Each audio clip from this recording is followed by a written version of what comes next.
नितिन नवीन भाजपा के निर्विरोध अध्यक्ष बने, आज संभालेंगे पदभार। जेपी नड्डा के बाद भाजपा अध्यक्ष कौन? लंबे समय तक इस प्रश्न के साथ चलती रही अटकलों पर विराम तो 14 दिसंबर को नितिन नवीन की कार्यकारी अध्यक्ष बनाए जाने के बाद ही लग गया था।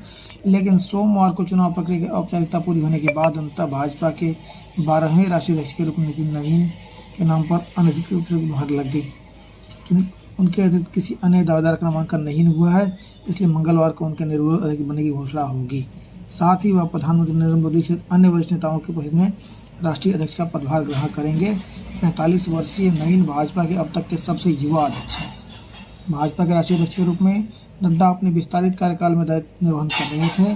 पार्टी संविधान के अनुसार 36 में से 30 प्रदेशों का अध्यक्ष का निर्वाचन पूरा होने के बाद 16 जनवरी 2026 को राष्ट्रीय अध्यक्ष के निर्वाचन कार्यक्रम की अधिसूचना पार्टी राष्ट्रीय चुनाव अधिकारी के लक्ष्मण द्वारा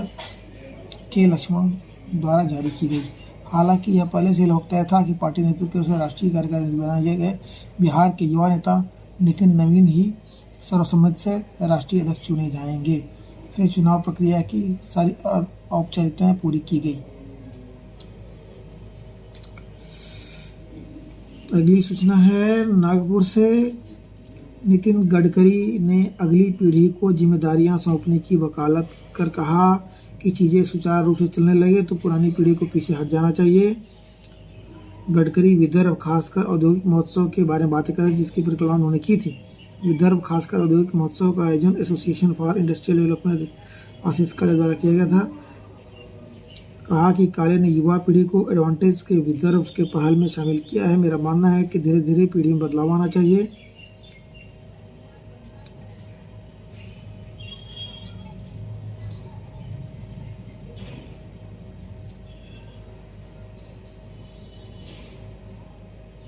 नए राष्ट्रीय अध्यक्ष नितिन नवीन के सामने भाजपा की पिछले एक दशक की विस्तार की रफ्तार को बरकरार रखने की बड़ी चुनौती होगी। इसमें अभी तक अभेद्य रहे दक्षिण भारतीय किले को फतह करने के साथ ही मौजूदा भाजपा शासित राज्यों में पार्टी की जीत को बरकरार रखना शामिल है। इसके साथ ही कर्नाटक जैसे राज्यों में स्थानीय नेताओं के बीच मतभेदों को दूर कर पार्टी के भीतर समन्वय और सहयोग सुनिश्चित करना होगा। हाँ जी।